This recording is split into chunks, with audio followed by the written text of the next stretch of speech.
Coming up, the latest on the fight against ATC privatization, what AOPA is doing, and how you can help.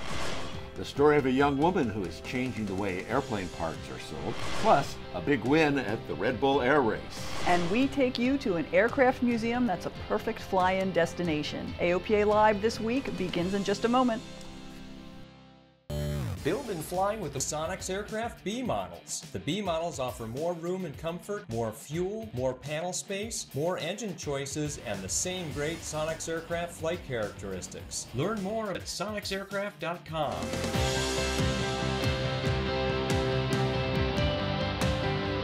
This is AOPA Live This Week with Tom Haynes and Melissa Rudinger.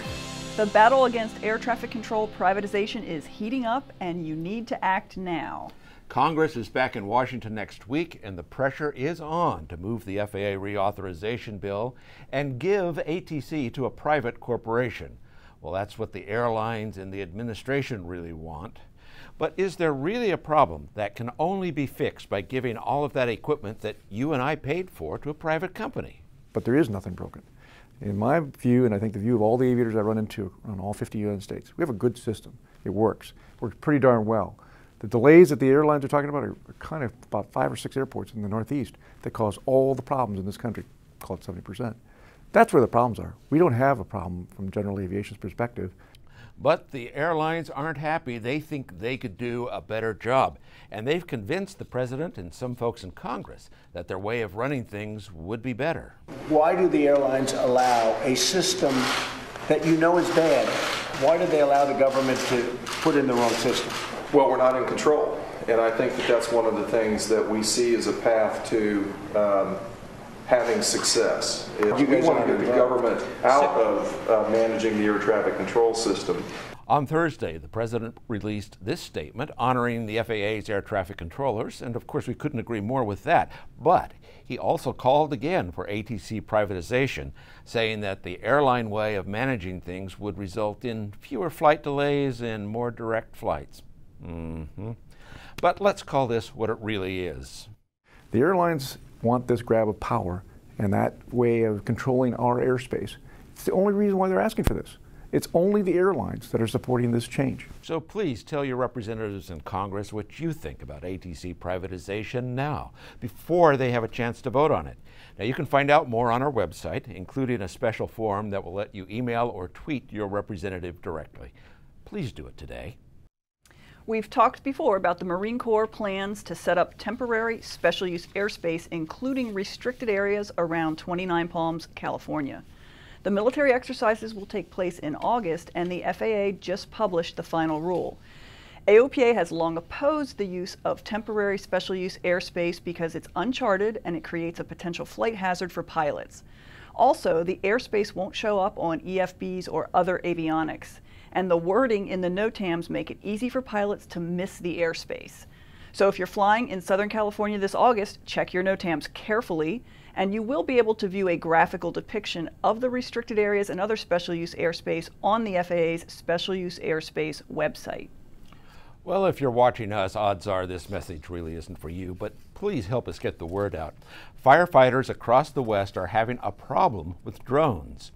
In Arizona, officials arrested this man. Sheriff's deputies say 54-year-old Gene Allen Carpenter flew his drone near the Goodwin fire. And because he was flying his drone, firefighting aircraft couldn't fly.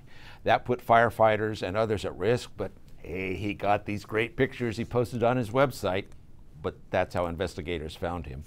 Carpenter is facing a number of felony charges, so help spread the word. Do not fly your drone around wildfires. And also be sure to check NOTAMs. There are usually TFRs around wildfires to make sure that manned aircraft don't hinder firefighting aircraft. Looking for an aviation destination this summer? The Shannon Aviation Museum in Fredericksburg, Virginia is the perfect place to visit, and it just reopened this week. From this shiny vaulty V-1A, the only one left in the world, to this rustic World War I biplane, the Shannon Air Museum houses a variety of historic aircraft. It's exciting to see it so that we can create an aviation atmosphere from kids from 2 to 92 to to experience flight. Airplanes aren't all that's historic here. The museum itself has a history. The Shannon Air Museum originally opened in 1950 to house aircraft collected by aviation pioneer Sidney Shannon. It was one of the rarest collections in the world of its type at one time. In 1981, the museum closed and the aircraft went to the Virginia Aviation Museum. That museum closed in 2016, providing an opportunity for the airplanes to return home to the Shannon Airport. We expected to get a few of them. We didn't expect to get all of them. By the grace of God, we got all of them. The museum's a nonprofit and is raising funds to build a new hangar to house the airplanes. It needs to be built by donations. We don't want to charge a lot for people to come in because we want to be a museum of aviators, you know, no matter what race, creed, or gender. And as I said, get people involved in aviation. The museum is easy to fly to. It's located on the grounds of the Shannon Airport. The cost to get in is an affordable $7 for adults. And we're a little over 2 weeks away from AirVenture in Oshkosh, Wisconsin. The annual fly-in is set to be a great one. There will be a celebration of Bob Hoover's flying career. Also, the 50th anniversary of the Apollo space program will be highlighted. And you can see 2 flying B-29 Super Fortress bombers. Doc and Fifi will be on hand, plus the Blue Angels will headline the air show. And AOPA Live will be there as well. We'll bring you 3 shows from the event, but we really hope you can make it to Oshkosh. And Kirby Chambliss is celebrating a big win this week. The American pilot won the Red Bull Air Race in Budapest last weekend. It's the first time he's won a race since 2008. Japanese pilot Yoshi Miroya leads the series in the point race. It's one of the greatest aviation mysteries. What happened to Amelia Earhart? A recently discovered photo from the National Archives is adding to the mystery. The photo is the subject of a History Channel special and an NBC report. NBC and History Channel experts believe the photo shows Earhart and her navigator Fred Noonan detained by the Japanese in the Marshall Islands. Want to hear more? The History Channel special airs this Sunday. When we come back, fly me away to space. And a place to buy and sell airplane parts without all the clutter of bigger sites. AOPA Live this week continues in a moment.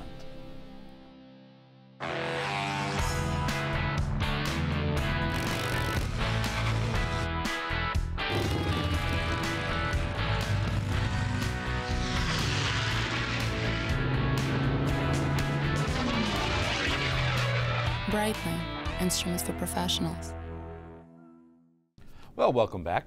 We're happy to tell you that Basic Med is really striking a chord with pilots. Nearly 12,000 of you now have seen your doc, completed the online course, and registered with the FAA for Basic Med certification. You can find out more on our website. It's right there at the top under the Basic Med tab.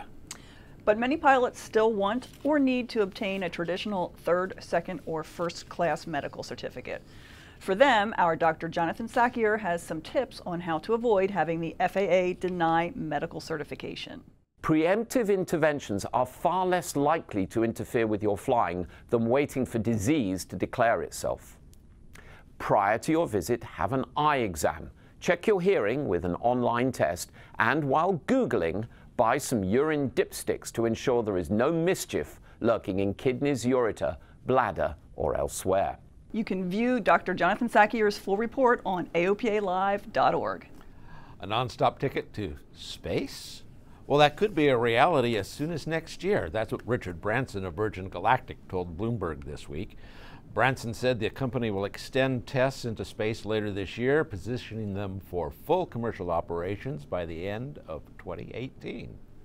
The best part of aviation is the community, and we've got a way to connect with that community even when you're away from the airport. It's called the AOPA Hangar. The hangar gives pilots a chance to find events, ask questions, and join groups of other aviators with similar interests. Check out AOPA Hangar on our website. There's a lot of things you can buy in online auctions, but the major platforms are not tailored to sell airplane parts. One young lady got fed up with the way it works and reinvented the wheel. AOPA Live's Paul Harrop takes us inside Hangar Swap.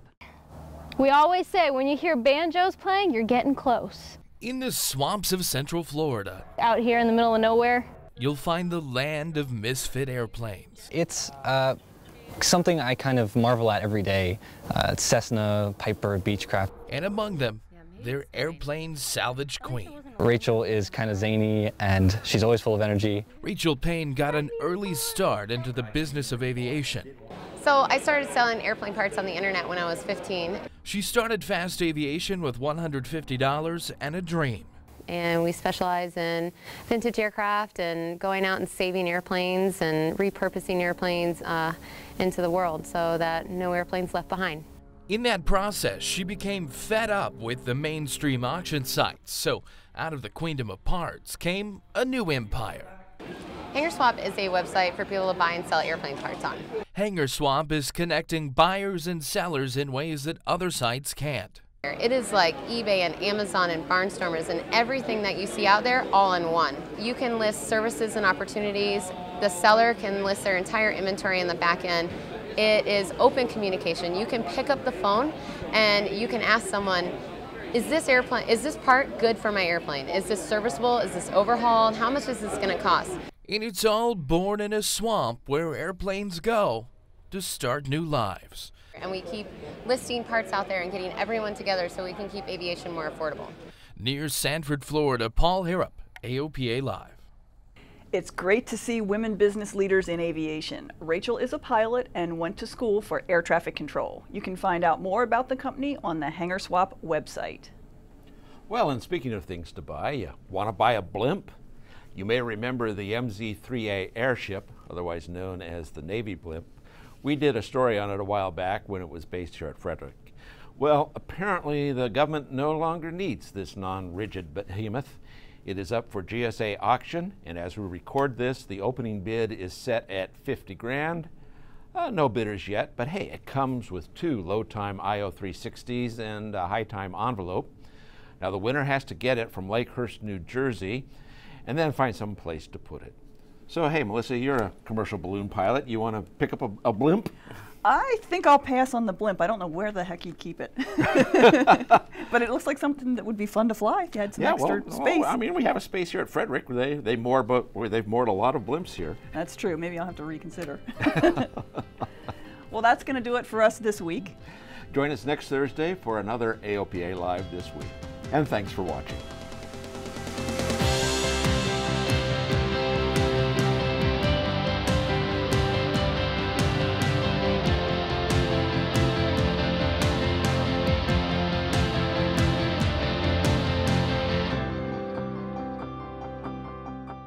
Meet the pilots who fly with AOPA Insurance. They love flying and saving money, just like you. At AOPA Insurance, we understand how you fly and provide the coverage you need to keep on flying. Call for a free quote and see which AOPA insurance plan is right for you.